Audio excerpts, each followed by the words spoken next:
You're watching Fantasy Studs and Suds, only on Fantasy Now Plus.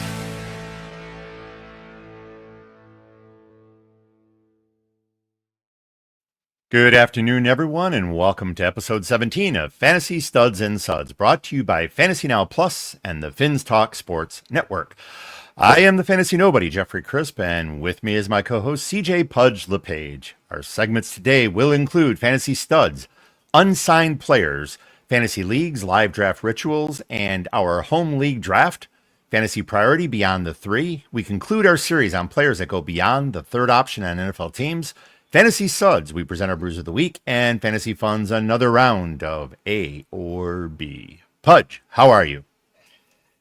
I am fantastic now that my new kitten is getting along with my older cat. It was not very good at first, and I was a little worried about this weekend, but we are good. They are best of friends for the time being. I have actually heard that. I've never had a cat. My wife and I were dog people. I've heard that dogs acclimate with each other a lot easier than cats do. But I have a friend out in Las Vegas who her cat had the same personality as she did, and her roommate's cat was her personality, which were not the same, and it took a while for those two cats to get along. But I'm glad to hear that you're making progress in that regard. Biscuits and Gravy, that's their names. So Biscuits has to get along with Gravy. Biscuits and Gravy go together. They have to get along. You're going to have to rename them get along if they don't. Let's begin with Fantasy Studs. So near the end of preseason, there are numerous veterans who are unsigned and awaiting the call from an interested team. Many are past their prime. A few haven't performed up to expectations, and others simply haven't been afforded the right opportunity. Today, we're going to take a quick look at three players who have yet to see the field for an NFL squad this season. Our first is Amari Cooper. Now, while he did hit age 30, the incredible fall for Cooper was astonishing. After 4 of his last 5 seasons with over 1,100 receiving yards, Cooper had less than half of that mark in 2024. After averaging 7.8 targets per game from 2019 to 2023, he was only targeted 6.1 times in 2024. Actually, at the end of the season with Buffalo, that fell to only 4 targets per game. Interesting for a team that only had Shakir, Kincaid, and Coleman as viable pass catchers. Pudge, why don't you share your insight on Cooper? Cooper is, I don't know what happened to him between 2023 and 2024, but he fell off the face of the earth. I know it happens sudden for a lot of these guys, but I thought he was a premier pass catcher. And guys like AJ Green, Julio Jones, now Amari Cooper, I guess, they don't have the Keenan Allen, Adam Thielen genes. They're just not good anymore all of a sudden, and they're letting the younger guys come through and take their jobs. It was just incredible and very, very disappointing for anyone who had drafted Cooper in a redraft or who had Cooper as a starter on their dynasty leagues. But as you said, every year we just kind of move on. Zach, hello, how are you doing? I don't know what Happy National Eat a Peach Day is, but I don't know if that's coach or something, or if that's actually peach. I don't know, but let's digress. Okay, let's just move on then. All right. Let's move on to the next. Zach Moss. He was really, really good in Indy, taking over for the injured Jonathan Taylor during his contract dispute and the high ankle sprain. Then went to Cincy, had that horrible injury, the neck injury. I thought it was going to be good to go this year after he was cleared by doctors, but after they signed Samaje Perine, it really was the writing on the wall that Chase Brown's new backfield mate is going to be Perine instead of Moss. I'm assuming that he lost more than his contact balance with that injury, and that may lead to him not pulling off those gains that he had before, where he'd get a little contact and then push off and gain 1 or 2 yards after. His yards after contact is what made him special over there in Indianapolis. But I don't know what's going on with him mentally. If he's physically able to go and he was cleared by doctors, then I'm sure it's all up here. And for a lot of these guys, it's like pitching in baseball. Pitching in baseball is so mental. These guys, they have these injuries and their doctors say they're good to go, but they just don't trust it. They don't trust it like they used to. And that might be what got him cut by Cincy this year. But they brought him in to be a big part of that piece with Chase Brown. So I would actually, I know this isn't a Samaje Perine piece, but he's going to be a steal in drafts late in the double-digit 15th and 16th rounds. Gabe Davis. After Buffalo, Gabe Davis was hyped. He was very hyped. He had those very boom bust games, best ball type of player, not the fastest guy in the world, but big. And after all those injuries got him derailed, he just hasn't been the same. Obviously, he's been trying out for these teams, and he's either lost even more of a step. He wasn't very fast to begin with and doesn't trust himself injury-wise, or maybe he just wasn't that good to begin with. And with Buffalo, if he knew the routes, he was going to get the ball because Josh Allen's going to throw it 1,000 miles per hour and you're going to catch it. That was his thing. So. Well, and so much went through Brian Thomas Jr. So it was just again, another person who's probably not going to see the field unless there's an injury and a team needs somebody. This week, 3 trades of wide receivers hit the news, and we were just informed today a running back is on the move. First, let's discuss the receivers. The Texans moved John Mechie and a round 6 selection to the Eagles for Harrison Bryant and a 5th. Devon Vele was shipped to New Orleans from Denver, exchanged for 4th and 7th round selections, and San Francisco traded a reported 6th rounder to Kansas City for Sky Moore and a 7th rounder. Now, for me, all of these just feel like roster support and provide little to no value for fantasy. But Pudge, how do you view these moves? I like the move for Marvin Mims and John Franklin in Denver. Them moving Vele opens up those targets. It will give a boost to I'm drawing a blank on the tight end, Evan Ingram. My apologies. It's going to boost Evan Ingram's PPR. Those short to intermediate routes where Vele thrived last year. Those were going to be going to either, Ingram, or I believe they're going to go to Mims in this case. As for Vele, I think he's got the highest upside of all these guys going over to New Orleans, where we know that it's depleted. They don't have anybody aside from oh my goodness. It's the second time today. Olave. Rashid Shaheed Olave, yeah. Yeah. Rashid Shaheed will stretch the field. Olave, granted, he's on the field. He'll play that X and the slot technician. And then on 3 wide receiver sets, you'll have Vele in there. And he'll provide support until Juwan Johnson is fully healthy and ready to go. As for Sky Moore, I think he's had 1 touchdown in the regular season. He had 0 catches last year on 3 targets. So there's that. He is just a body. They need bodies over there with the 49ers. Obviously, we'll talk about it in a couple seconds, but The other, John Mechie to Philly, there is a already large wide receiver room.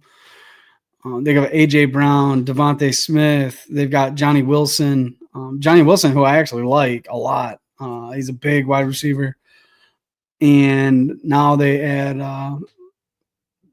Jahan Dotson late last year in a trade with Washington. And now they have John Mechie, a former second rounder, who was having a very, very good preseason. Who knows? He had a really good game. I don't know if that's what sparked it. I would think that with all the new wide receivers that Houston brought in, that moves some, let's say, slot roles again for Jalen Noel to move up in the pecking order. Because I think Mechie, he was ready for a breakout. I know he had I think it was leukemia or some type of cancer that held him out of his rookie year. So that was more of a redshirt year for him. Yeah, after coming back, Mechie just really hasn't been able to find his groove and be able to provide any support when he was with the Texans. Sky Moore, special teamer, as long as he can catch the ball. We know he's had his issues on special teams for Kansas City. Sky Moore has had one notable touchdown, and that was in the Super Bowl. Other than that, he really hasn't done anything. We've talked ad nauseum about my previous love for Sky Moore and the numerous shares that I had of Sky Moore on my rosters. They're all gone. So let's hope that he doesn't suddenly explode for the 49ers, but I don't expect that to happen. I think Vele is probably, I agree with you, is probably the most compelling of these three, given the fact that, like you said, they're short on pass catchers, but I don't know what to expect from New Orleans and Shucks. So I'm not really out to chase any of these guys if they're available on the wire. It's just they're not that appealing for me. Now, rumors swirled about a potential. Go ahead. I was gonna say Mason Tipton over there with Vele. That'll be something to watch because he also had a good preseason game. I want to say he had a touchdown and 50 some yards his last game, and then after that, before that, he had a really good game. I know last year he got his chance and he couldn't do anything with it, but it is what it is. Sorry, that's all I have. So rumors swirled about a potential Brian Robinson trade, and soon after, Washington Commanders head coach Dan Quinn was fairly forthcoming about Robinson's role in Washington, which was none. But just today, it was announced that Robinson is headed to the Bay Area as the 49ers shipped a late-round pick to the Commanders for the 26-year-old running back. Now, I wanted to see him in Chicago as a fantasy GM, but not as a Lions fan. But the West Coast it is. This muddies the running back Bay waters. Pudge, what is your stance? Yeah, I thought he would have been a good addition down there in New Orleans with Kamara. We had talked about it a little bit, but this puts him firmly behind Garendo, I believe. I think Isaac Garendo is, unless he's hurt, he's going to be the next man up. He proved that he could do it last year. They got rid of Mason in a trade to Minnesota. I believe that Garendo's their guy, and Brian Robinson is now insurance. He's a guy that he's going to have yards after contact. He's not going to create anything in space. He's going to get what you give him, and then he's going to get a little bit more. He's going to fall forward. He's a very Jordan James player, but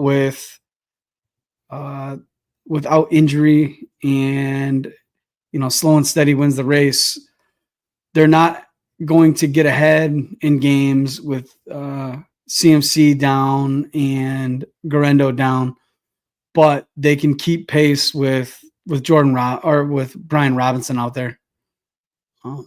That's where I think he's going to be the third back in there. Well, I know that last year his average yards per game didn't quite match his rookie season. I think last year he had his best at 4.3 yards per carry, which is pretty standard. I do understand that his yards after contact are minimal. I'm going to be interested to see the fact that he was moved so late makes it very difficult for him to get up to speed with San Francisco, and I could see Garendo being number 2, but just an insurance policy. I'll hold out. I'm not saying that I disagree with you. But I'm going to hold out and see exactly how this transpires. As we know, Shanahan is very much like he moves on from running backs very quickly. We don't know. I mean, CMC is still, how old is CMC now? 30, 31? No, I think he's 28. Oh, he's only 28? Same age as Saquon. Oh, wow. Okay. I can't keep track of all these ages, but that's why you are here. But it'll be very interesting to see what happens with San Francisco. As we've said before, we have quite a few San Francisco fans out on the West Coast. We'll need to circle back to them and see how their feelings are on this. Ritualistically, NFL teams move on from players that do not meet their needs, but what rituals do fantasy GMs have as it relates to their draft? Anyone involved with sports in any capacity has rituals, routines followed consistently and typically without any forethought. These processes or mannerisms are ingrained over time, sometimes precipitated by superstition. Long ago, during my baseball days, I had numerous rituals, several very superstitious. As fantasy GMs and commissioners, many of us have our rituals. Some are preparatory with specific purpose, and some are routines we simply have adopted for no known reason, and others are for superstitious reasons. Tomorrow, Pudge and I are going to participate in the draft of a league we have discussed on this show several times, what we consider our flagship league, and that's the last bastion of Goal Line Defiance Fantasy Football League. This is our 14th season. Pudge, what are some of the rituals you follow before a live draft such as this? I absolutely love to sit in the same seat. I have a seat. I will be in it all day tomorrow, except for when I'm on. It's gone. Well, hey, I'm looking right. You got it's rid gone. of. You got rid of it. My actual seat, but I do have a seat now that I have ingrained ever since last year. I had to sit in a different spot, but even when I won the championship, I didn't sit in the championship seat. I have my own seat, so I think it holds a special. I don't know. It gives me a little oomph. It gives me that edge that nobody else has, and I also have I've got a. It's not the coolest, but I always lost my teeth directly before the draft. I don't know why, but if you'll see me, I will always be feeling my teeth because I like that feeling of brand new teeth. And I don't know what it is, and it's really weird, but yes, I like to floss my teeth just before I make my first pick. And that's something you never knew, I don't think. I had no idea, and I don't want to watch you do that either. Hey, Kevin, how you doing? Glad to see you after Cincy, and Ken, it's good to see you. Do the rituals involve? Yes. Do they involve beer? Yes, and I'll talk about that in a second. Never, Kevin. So, you know this. Yeah. It wouldn't be a actually it wouldn't be a day if there was no beer. But as commissioner, my rituals are all preparatory and begin tonight. I will use my checklist. Yes, I have a commissioner's draft checklist to ensure I have all furnishings, hardware, software, and materials prepared for the draft. Right up here behind me, this will display the draft board. I then ensure that the champion's chair, what Pudge was just talking about, is ready to go. And the chairs also for second and third place are all prepared and free of whatever my dogs may have done to them. You have good hold no dogs. promises. They don't do anything. Yeah, well, I don't know what they will have deposited in those chairs. Usually just toys, but I am not responsible for Drool. anything else that might be there. A little bit of drool. They're housebroken, so I don't think we have to worry about that. Saturday morning, my goal is to ensure setup of the commissioner's table, which includes testing and troubleshooting all technical issues. I then review the playlist to ensure everyone's walk-up music is prepped and food is ready to go. Now, this year we're reintroducing the walk-up music. We didn't have it the last couple of years. I think we haven't actually had it since COVID. So reintroducing that music is great. I knew you were a little bit upset that one of your music selections was already taken, so you'll just have to live with that. But yes, messed up my whole thing. I had a whole list go, and I had to recreate the list of 2 songs from scratch. Yes, you did. Hey, since you messed that up, you might as well. Well, I can't sit you in the champion's chair or the second or third place chair because you were none of those this past season. But hey, what's interesting is you and I have everybody else is going to have their walk-up music for first and second round selections, but you and I, because we were making a move, we tried our best to posture or position ourselves for a playoff run, and we traded all of our early picks. So I don't pick until the 4th round, and you don't pick until the 5th round. So it's going to be a little odd. Everybody else's music will have been played, and then we're going to have this. One of my songs is going to be an old one, Metallica Master of Puppets. It's going to just seem anticlimactic to play that in the 4th round. So I'm using all 5 minutes of my music. Well, fortunately, you won't be in control of it, so that's good because we will actually need a selection from you. We already have enough people who take long enough, but we'll go from there. Before I go on to my GM rituals, Commish, how do you deal or pivot with something happening last minute where an owner can't attend in person? We've had that happen. In this particular league, we allow people to draft in one of 2 different ways. They can either draft via Zoom, which means everyone has to announce their picks. They're not allowed to make their picks on Sleeper. They have to announce their picks. I enter them into the system. If you are drafting via Zoom, you announce your pick. I enter it. It is a $10 fee or $10 penalty, however you want to look at it, for drafting via Zoom. If you draft remotely and you are making your picks either via DM to me or you are actually entering your picks, it's a $20 penalty for that season. So we try to incentivize individuals to show up. This year we have everybody is going to be present. It's the first time in a while. But Pudge, I mean, you agree with me. I would much rather have everybody here than have additional dollars in the coffers. I will ridicule you the whole draft if you do not show up. And then we will take it a step further, and you may end up with flamingos on your front lawn. You know, I don't know. Hey, it can happen. You'll end up with 100 flamingos on your front lawn and wonder who the heck did this. This guy for not showing up for the draft.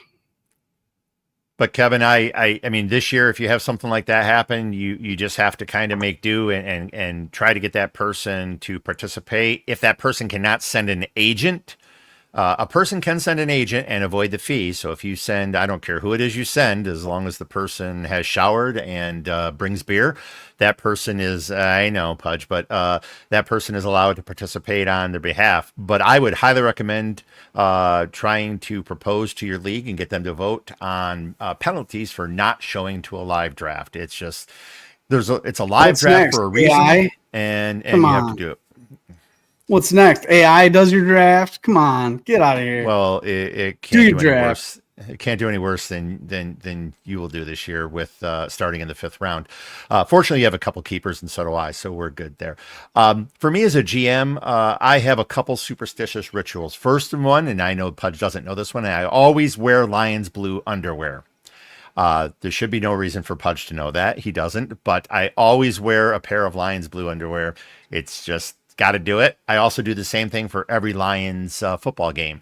And I do more, just so everybody knows, I do own more than one pair of Lions blue underwear. So I'm not wearing the same. Yeah.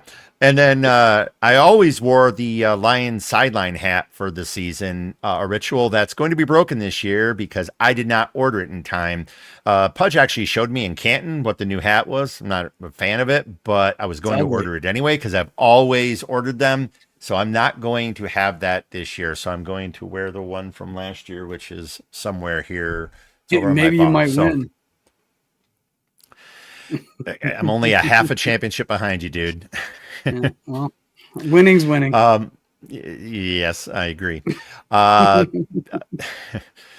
Before the draft, I always review the draft board and follow the draft order, kind of a visualization, the way any athlete would visualize the next pitch, next shot, next move before it happens.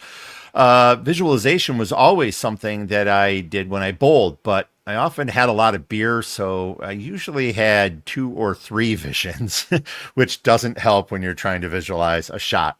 So if I was doing that when I was a pitcher, that would not be good. I also review my personal rankings. I ensure that my beer is front, faced, and in the order I plan to consume my beer. Something else that probably Pudge didn't know, but I actually go into my fridge and I make sure it's faced. I actually put them in the order so I don't have to sit there and take time trying to figure out what beer I want next. And I'm to the You don't have to do that if they're all Busch Light. Okay. So just, take that out of there. That's one less thing you got to deal with, and just do some Busch Lights. So we used to get together and play Madden before the draft also, but that hasn't really happened the last several years. I'm actually hoping we get some Madden in this year before the draft, but we'll see how that goes. But I'm really looking forward to it. Pudge, you're still showing up tonight, or are those plans changed? Oh no, I'll be there tonight. I will be there. Bells on, whistles on, hanging out with everyone but you. Okay. Well, we have, I know we have EZ's going to be here. I have not heard, I thought that Tyler and my wife as a doctor, Trisha, were going to be here tonight. Haven't heard whether that's going to happen. Everybody else is going to be showing up early tomorrow, or most of them are going to show up early tomorrow. I'm really disappointed that Jay Wiz will not be here. He got called into work, so he's going to be here later in the day. I'll leave that to Pudge to take pictures. And I will tag you, sir. I will tag you. Yep. Doing our 33rd, my 30th in main league. So it's your 33rd season for that league. If that's what you're saying, that's a long time. My Vegas league is in its 25th year. I'm not sure exactly if that's what you're saying, but if it is, that's a long time. A long time. I will not make it. I doubt I will survive long enough to make it to a 33rd season of our flagship league, but hey, one can hope. Everyone has their routines, and routine in the selection of top players on NFL teams for fantasy, but less routine is drafting the players that are beyond the studs on NFL rosters. When perusing NFL rosters for running back, wide receiver, and tight end, spotting 3 players with significant fantasy relevance is rarely difficult. With many rosters, however, identifying contributors past those 3 players may take a little more work. Today, we conclude Beyond the 3, a multi-part series where we will isolate 1 or 2 players on each team's roster we believe can contribute to your fantasy team's success. These are players that may already be a mid-round target for fantasy GMs. They may be late-round sleepers, or they may be undrafted free agents just sitting on the wire. This week, we will feature Seattle, Pittsburgh, Houston, Tennessee, and Minnesota. Please note that all rankings provided are courtesy of Fantasy Pros and based on Dynasty half-point PPR, 0.1 points per yard, and 6 points per TD with all experts selected. Pudge, why don't you get us kicked off with Seattle? I'm going to talk about a guy that we have talked about ad nauseum over the last few weeks, especially with the departure of Noah Fant. That is Elijah Arroyo from the U, Tight End University. The guy made Cam Ward look great. I mean, who else did he have? Xavier, Desperado over there. That was it. And Xavier Respiro ran a 5-second 40. So that tells you a lot about what Elijah Arroyo over there did. He's also teamed up with his teammate Damian Martinez, who could be a sneaky pick after Jeff talks about one of the other running backs coming up here. Elijah Arroyo is a dog. We've talked about it before. He is going to go up there. He's going to catch the ball, and he's going to run, and he's going to run you over. If he doesn't run you over, he's going to fall forward, getting those yards. His run blocking is what will set him aside. Those picks over the middle that are not supposed to be legal, those are what he's going to be really good at. He's going to be able to set those picks, and if the zone coverage shifts, he'll sit in the zone, he'll take what's given, and then it'll be a first down. He'll be great for Sam Darnold. As Sam Darnold tried to utilize Hawkinson a little more late in the year after Hawk got healthy, or I should say healthier. Darnold, Milroe, whoever's throwing him the ball, he's going to be very, very good this year.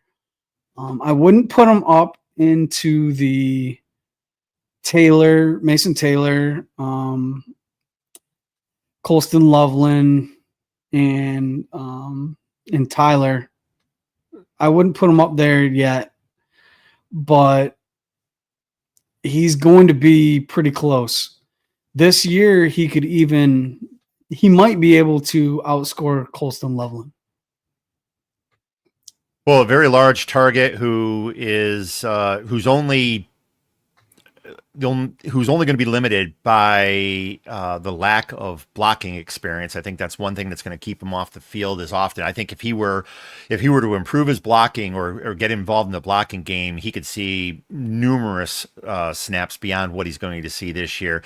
As a tight end 22, I think he is. I don't think you can go wrong with him as your backup tight end. Again, I agree with you. I don't put him in the same category as Mason Taylor or Loveland or maybe even Tyler Warren. But I've taken Arroyo in a lot of leagues, and I'll continue to do so. I won't take him as my number one, but as a number two, without question, if he's sitting there and someone like Taylor's already gone, you can't do wrong with Arroyo. He is going to play, and he's going to get targets. My person is Zach Charbonnet. Right now, overall, he's 125, running back 34 with an ADP of 106. Charbonnet had just over 35% of the carries between himself and Kenneth Walker 3, but most of that work came when Walker was sidelined. While Zach's average per carry was a half yard better than Walker at 4.2, Charbonnet simply was little utilized, save for a few pass plays when Walker was in the game. Charbonnet should not be drafted as a starter in any of these formats, as his only path to touches is a Walker injury.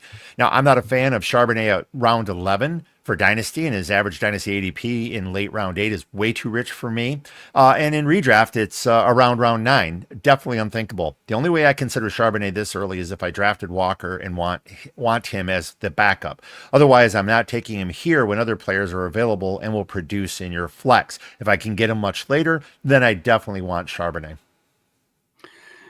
If you look at the preseason and look at the coach speak, they are splitting a lot of the carries They're doing a lot more split back work than they have previously. The days of Marshawn Lynch are done. Pete Carroll is out. They tried to do that last year, and they want these two backs to last the whole year. The only way that's going to happen is if they split carries with Kenneth Walker and Charbonnet. So he could be a very, very sneaky pick, but where he's getting drafted right now is a little too rich for me. But he does have some standalone value. He's not just a handcuff like some of these guys, like a Garendo, or a guy like Devin Neal. Those guys are purely handcuffs. DJ Giddens, these guys are they don't have any standalone value. Zach Charbonnet this year could have some very good standalone value. If you believe what they're doing in the preseason will translate into the NFL season 1. And I hope that happens. And I hope I do have a couple shares of Charbonnet on my dynasty leagues, and I would love to see that happen.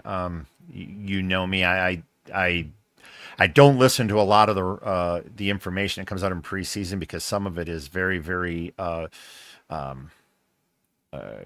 not distracting. What's the word I'm looking for?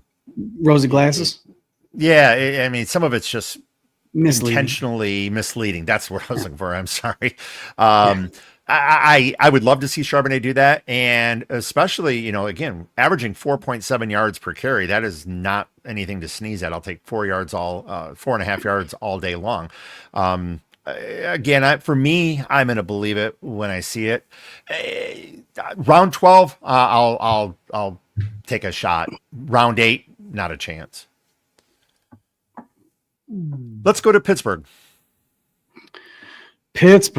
Now, what would you want to do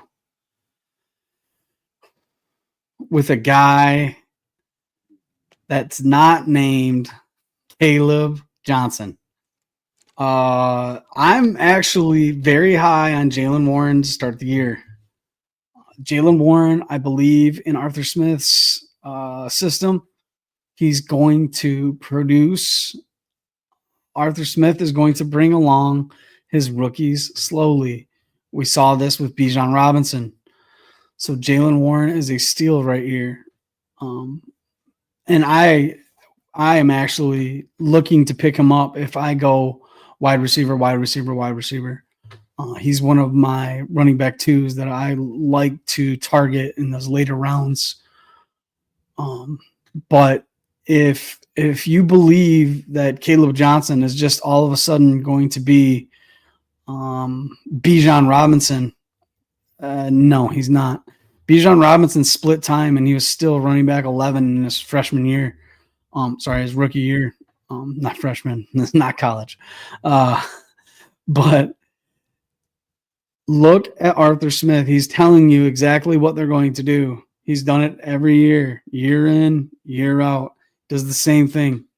Jaylen Warren is going to be a big problem for Caleb Johnson at the beginning of the year. Even towards the end, he's going to steal some time.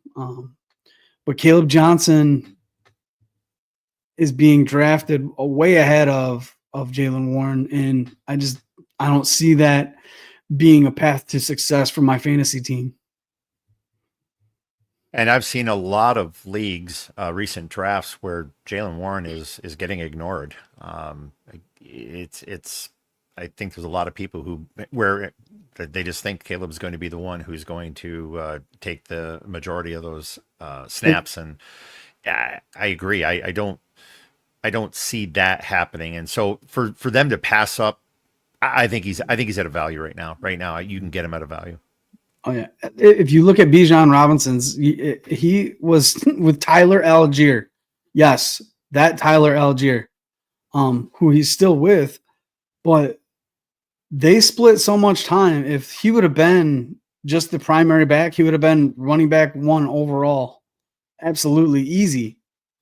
But like I said, the fact that he was running back 11, and that's kind of where people are almost drafting Caleb Johnson. They're drafting him to be that running back one right off the bat.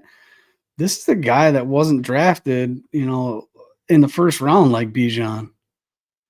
They're comparing his success to Bijan's, and I don't think Caleb Johnson has all that. So I would stick with Jaylen Warren for sure this year.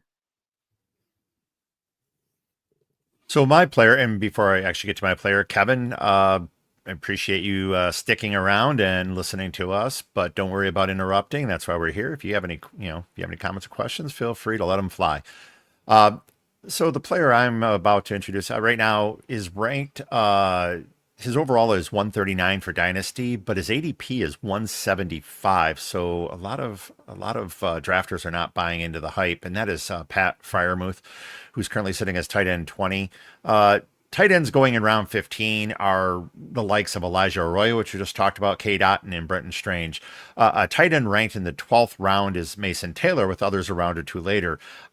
We all have those teams we have difficulty trusting, and Pittsburgh is one for me. While I trust Pittsburgh will find their way to a winning record, they always do for fantasy, trusting Arthur at the offensive helm, a QB well beyond his prime, and the acquisitions of DK Metcalf and Jonnu Smith, relying on Freiermuth even as your tight end 2 is tough, given the aforementioned options. I like Freiermuth. I do not like his situation, and I would prefer to opt for others in later rounds as your tight end 2. Yeah, I totally agree with you. Houston. Well, I'm going to talk about Jalen Noel. I touched on him a little bit earlier. I have no idea how this kid dropped to the 3rd round. They've already made a statement getting rid of Mechie. With Noel seemingly taking over that role, hopefully he will fit in more with Nico Collins and Kirk, both of them being drafted ahead of him. I really like Noel at his draft cost. His draft cost it's extremely low. And while I'm not high on Nico Collins repeating what he's been doing, I believe he's got those soft tissue issues. They always seem to creep up, especially mid-season. I don't think he's going to be a top 10 guy. I know that's a hot take. I'm more long wide receiver 18 for him. But these guys are going to be down in games. He's going to be double covered. And Noel and Kirk they're going to eat up all that garbage time. They're going to get 100-yard games out of the 4th quarter because their defense is just god awful. And their offensive line is so terrible. I don't see them doing much of anything in the top 10 to 15 offensive rankings. They're going to be playing catch up in games, and Kirk and Noel are going to be those guys getting those balls. And I think Noel is going to be the guy I'm targeting at his ADP. Hey, Pudge. Kevin talking about Warren a few moments ago. He's saying he's getting him a lot. Oh yeah, man. He stares at you. He's like the Travis Etienne.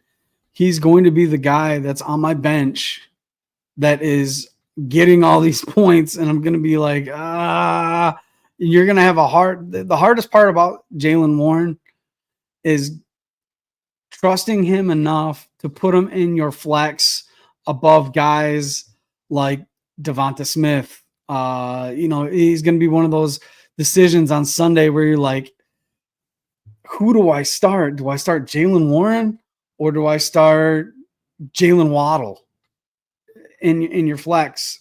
And I would go with running back. I always tend to go with running back, especially the starting running back for the Steelers. So, yes, I agree. And yes, Tennessee. You did get him in the IVP league.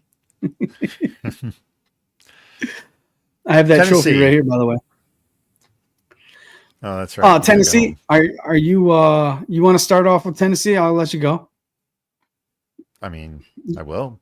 Okay. Go My ahead. player is Chigakonkwa, tight end 25, overall 183, ADP of 210. When the best player on the list for the Titans is 99 overall, you know there isn't much expected offensively for Tennessee. When rookie QBs start, they often look to their safety net for instant relief under pressure. Tight ends play that role, and Chigakonkwa may fit the mold. With only rookie Gunnar Helm providing any real competition, Chig may finally improve on his 17-game average, 46 receptions and 486 yards. Ranked round 16, but going in round 18, Chig is worth a flyer as your tight end 2 or tight end 3 and may be poised for a solid season in tight end premium leagues. At this price, you can definitely take the chance. Sorry, I had to step away for a So, second. at this price, you can definitely take the chance. So, Are you ready now? I had to do something really quick, and it was going to be really bad if I didn't. It was Elic Iomanner. That's my guy. He torched this guy named Travis Hunter. I don't know if you've heard of him. He's this guy, won the Heisman, played both ways. He torched him in the Pac-10 over there. And if he can do stuff like that, and with Cam Ward being more competent than what everybody gave him credit for, I think that Elic Iomanner could be a huge winner in this Treylon Burks less offense. The guy couldn't stay healthy. I feel bad for him. I love the pick right away. I thought he was an AJ Brown replacement. He wasn't. Iomanner is that guy's big dude. He's going to come in. He will command targets next to Calvin Ridley and Chig, and that will be the offense. We've already seen Tajay Spears come up on the injured list. Shocker.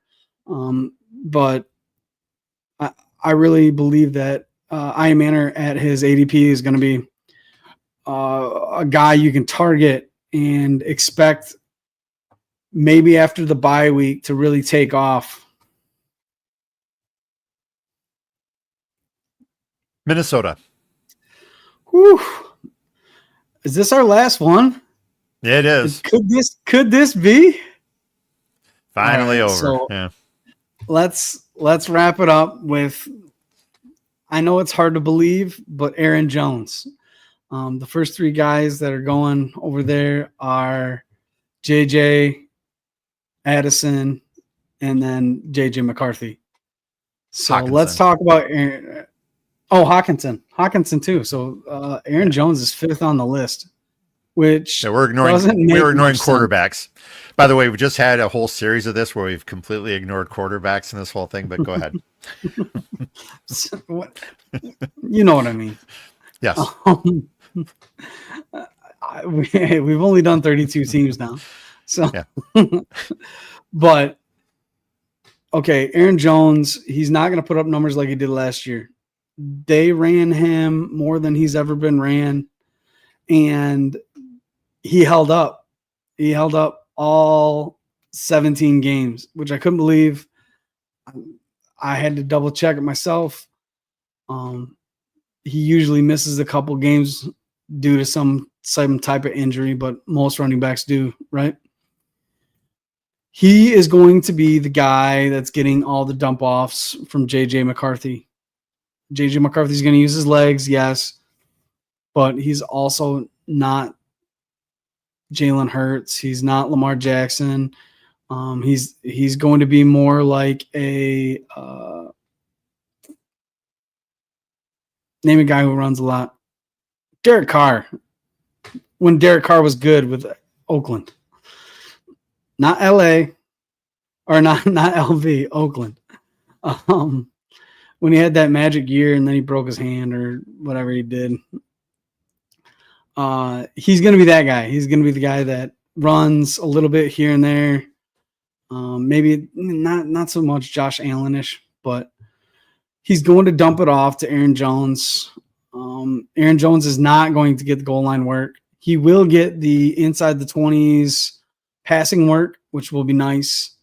Jordan Mason, the guy that you're going to talk about next, I don't want to steal any of your thunder, but he's going to be the guy I really believe will take this team to the next level and make them harder to defend.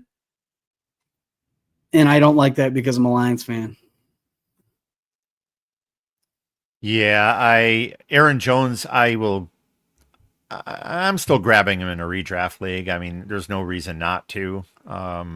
Dynasty right now, he's overall 125, running back 33. So, I mean, you're talking, low end RB3. But again, taking him in a dynasty league, if you're at a dynasty startup, that's a little tough. But if you can take him late and ride him for a year, that may be worth it. My guy is Jordan Mason, who is the 5th on the team, unless you use Pudge's method, and then he's 6th. But right now in dynasty, his overall is 152. He's running back 41. Now, if you extrapolate for a full season, Jordan Mason would have tallied over 1,100 yards in 2024 at 5.2 yards per carry in 24. And as a career average, Mason can produce, with significant playing time and could find himself in the mid to high RB2 discussion. There's only one issue, and that is Aaron Jones in front of him. Now, depending how the Vikings use this tandem, there's still the opportunity for Mason to put up solid numbers as an RB3, but that RB4 may even be more likely this year. But if you're in dynasty, you want Jordan Mason. And as Pudge just said, there's a solid opportunity for him to take a great step forward this year. Now, his current dynasty ADP is round 11, and as an RB4, while he is being drafted round 8 as a low RB3 in redraft. In redraft, players like Quinton Junkins, I cannot speak, Travis Etienne, and J.K. Dobbins are being drafted closer to where Mason, while other running backs like Tajay Spears, Ramondre Stevenson, and Javonte Williams are also going off the board around Mason in Dynasty. For Dynasty, I will gladly take him as my running back 4 because he's going to perform a lot better than that. And I'm going to see how things transpire in Minneapolis. Aaron Jones will turn 31 before the season's end, so Mason may be primed to take over as the primary back in 2026. He did it for CMC. I mean, he did it. Like, he was the man, and he was good. So why he's going that late is absolutely bonkers. We have now concluded our Beyond the Three series. Yay. But we will, I just said yay. But we will never terminate our love for great beer. Let's suds up. Craft beer is great, but responsibility is paramount. If you are not drinking at home, please have a plan for safety. Responsibility is 100% your responsibility. If even 1 ounce you imbibe, not 1 mile should you drive. Pudge, what beer are you enjoying today? Well, I'm going to answer Kevin first. And Sure. If you were watching at the top of the episode, we covered this. I am taking Garendo before Robinson, but I'm taking Robinson before James because I'm not a big Jordan James guy. Now, the reason I left the episode. Oh, do you want to add on? To that, sir? Well, no, I was just going to say, if anyone else missed what we said earlier in this podcast, please go to YouTube Music, Spotify, and Apple Music, and you too can replay this entire episode and enjoy Pudge's take on Isaac Garendo. So, Be kind, rewind. yes. Corona Extra. Yeah, baby. Cerveza. We are, that is why I had to leave. I had to go get my order from Shipped. Otherwise, this wasn't going to be a very entertaining episode. You had to order your beer from Shipped. I feel there's a sense of judgment. I feel attacked. Why are you attacking my No, I'm not order? attacking you. I'm just making sure that I fully understood the method by which you procured that beverage. I've been a very busy bee this week. Okay, sir. So, Corona Extra it is. But I love Corona. I actually love Corona. If I'm going to go a macro beer, I'll drink Corona. Corona or PBR, I'll usually end up doing. My beer is from 21st Amendment Brewery. Usually I know where the breweries are, and this one I forgot. Yeah, San Leandro, California. This one is Brew Free or Die. It's a blood orange IPA coming in at, I am very unprepared for this particular one. I am not a big blood orange beer drinker, but every so often you can get one that is really delicious. Sorry, I don't know the ABV on this, so I think I should be fired. But Fancy yeah, I knows nothing about beer. I'm a nobody. I know nothing about it. I know nothing about nothing. But anyway, cheers. Cheers, sir. Cheers, Kevin. Yes, cheers, Kevin. You know what? I have to, before we move on to our last segment, where is Jamie? I'm getting a little worried. I actually talked to Jamie on Wednesday. Oh, okay. Well, yeah, he was on Fantasy Six Pack. That's his show. Okay. Well, Jamie, I'm sure you will watch this via one of the previously mentioned services. So sorry that we're missing you here, but we are very glad that our friend Kevin has been on the show, and we'll welcome Kevin anytime he would like, and any of you anytime you'd like to be on here and give us grief for whatever it is that we are discussing. Suds are delicious no matter which brew you choose, and we get to enjoy our brew while we give each other our opportunity to choose between A or B. So I will present two options, and Pudge and I will decide for each of us which option we'd prefer. Are you good to go, Pudge? Do you have to get off screen again and get another shipped order, or are you good? No, I might have to get another one of these, though. It's going by pretty quick. I see that. I was thirsty. Okay. Is that an A or B, Kevin, that you're asking us? Grief, never, always? Grief, always. I missed something. I always give us grief, always. We have broad shoulders. We can take it. If you know any of my friends, if you don't have thick skin, you will never survive. But anyway, first A or B. A, the stack of Stafford and Devontae Adams, or B, Knicks and Mims. In light of the trade that just happened, I'm going to go Bo Nix and Mims because of Puka Nacua there over with Stafford. I'm not worried about Stafford's back. I know a lot of people are. Being a Stafford truther that you are, you have seen him play through a broken back. You have seen him play through a separated shoulder.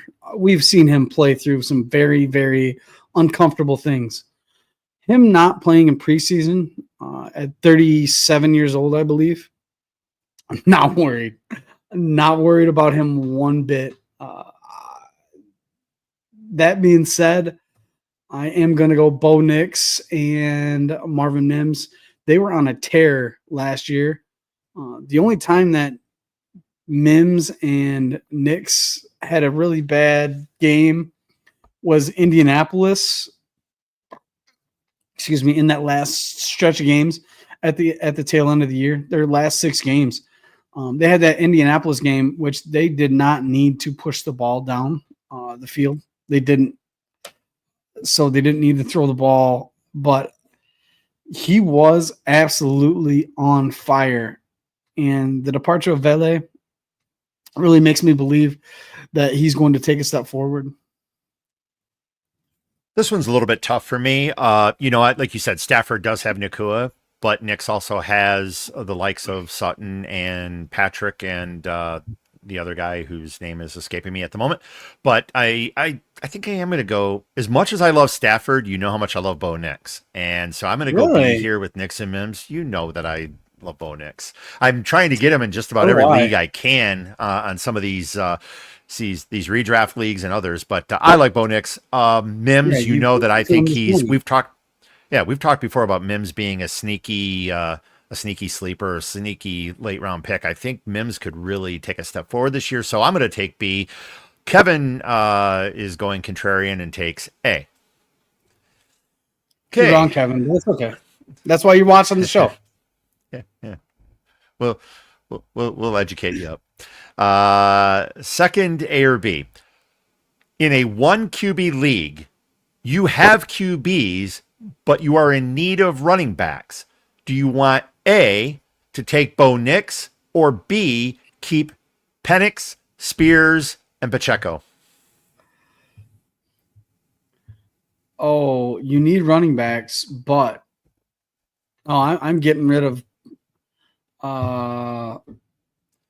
Penix, Spears, and Pacheco because I don't believe in Spears. I think he's trash. You can quote me on that. That's a hot take, I guess, for some of us. But I actually messed this up. My question is messed up. It's supposed to be the other way around. The other team is in need of running backs. Sorry. Yeah. And the reason I say this because this was a trade that just happened earlier today. Yeah, you beat me to it. I was going to trade Chuba Hubbard for Bo Nix and Mims, and you went on and undercut me, you dirty dog.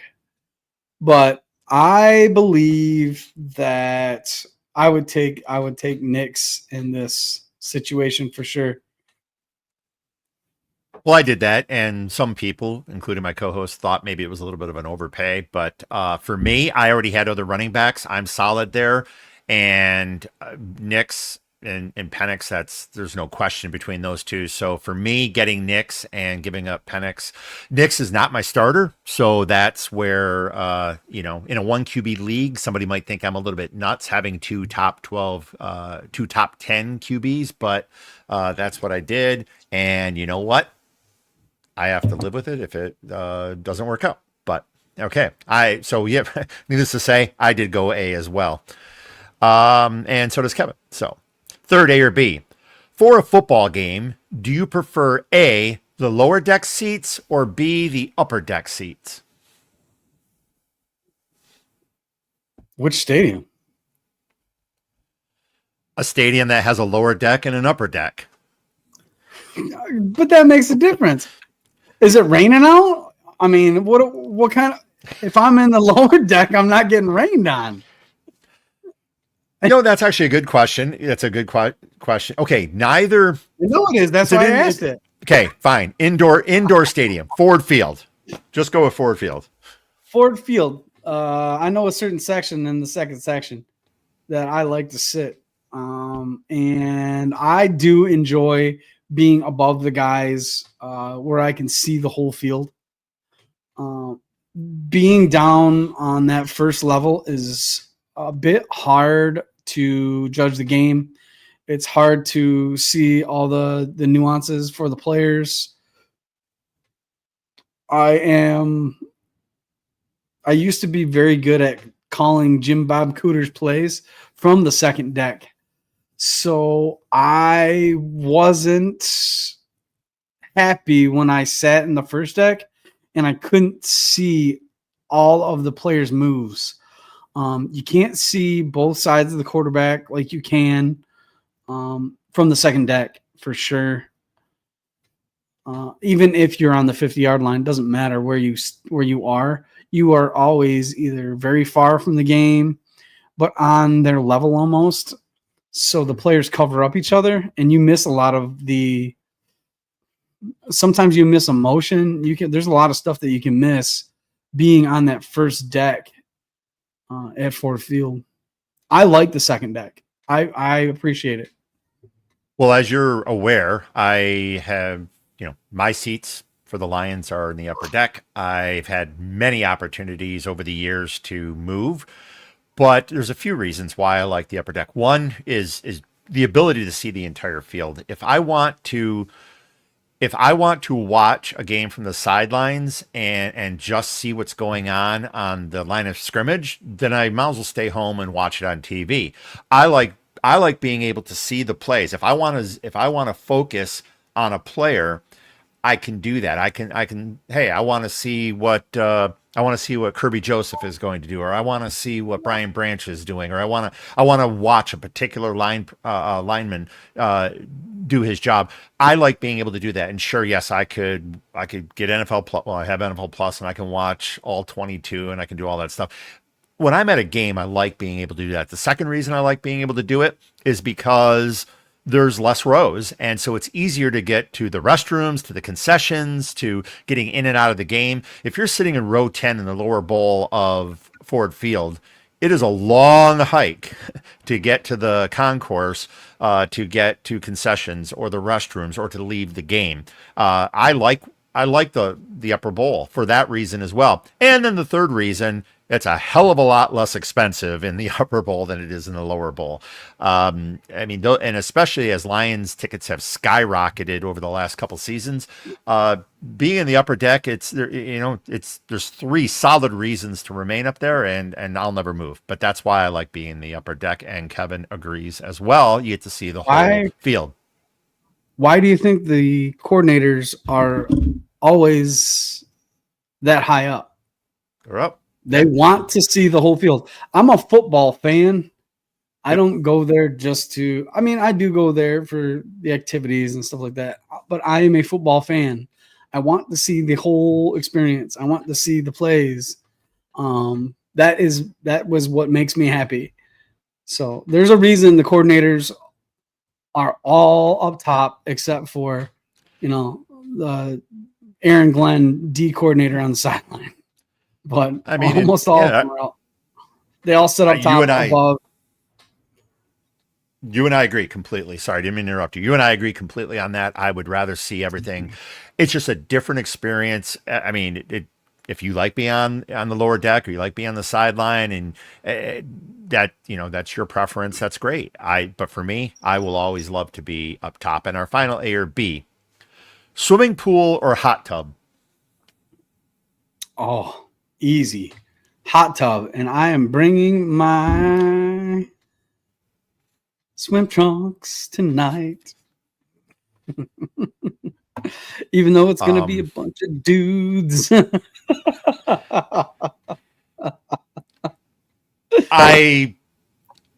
So a swimming pool, what? Here in Michigan, no, I'm not saying, I choose B. A swimming pool in Michigan is a limited use. It's 3 to 4 months. More expensive. It's more expensive to maintain. It is a greater danger. Although I don't have young children, it's a greater danger for children. It's in pets, insurance, a hot tub. Okay, so I don't think it's any secret that I'm old. And I mean, the gray may give it away, the waddle might give it away, I don't know, but the hot tub for me, soaking and just getting rid of the aches and pains from doing things, strenuous activities like waking up and getting out of bed, those are things where a hot tub soak really helps a lot. and I'll take a hot tub every single time. My wife keeps wanting us to get a swimming pool, and I keep telling her that we can do it. I mean, I have to talk. Again, I'm not the kind of person who will ever say no to my wife. I just have to use my best Dale Carnegie and make sure that my idea becomes her idea, and it works. 60% of the time, it works every time. Every time, like Sex Panther. And insurance for a pool, yeah, I agree. And by the way, homes with pools often are difficult to sell. There's a lot of people who do not want a pool. So if you are trying to put a home on the market, you might think that a pool has a lot of resale value. And I apologize if I've been looking at a 45-degree angle off to the side instead of watching all of you fine folks. But but a lot of people don't want a pool. And then sometimes it can, a lot of people think you put in a pool, you spend, 20, 30, 40, 50, $80,000 putting in a pool, and it's going to increase the home value, and it doesn't always happen. And so there's a lot to think about before you put in a pool or you purchase a home with a pool. And a hot tub is it's perfect. So fantasy studs and studs, where you don't just get fantasy advice, you get life advice. Real estate. Yeah. We're talking real estate. Yeah. We're talking, we're talking, your ability to cure the aches and pains of old age. But yeah, Kevin, I agree. A lot of people, I can tell you, someone I know is deep in the real estate, is a real estate agent, and is often telling me that, it is very difficult to sell a home with a pool. Pudge, how do people reach you? You can find me over on X at FFLaPudge, and you can find me at Blue Sky at FFLaPudge at FantasyNowPlus.com. And you can find me at FFCommish_YIS on X and Discord, and FFCommish.FantasyNowPlus.com on Blue Sky. I want to, first of all, thank Kevin for sticking with us this entire episode and appreciate all the comments. We love having you here. We also thank the audience for listening. Our next episode will be Friday, August 29 at 3 p.m. Eastern and noon why can't I say Pacific? Pacific. It's not the beer. I've only had a half.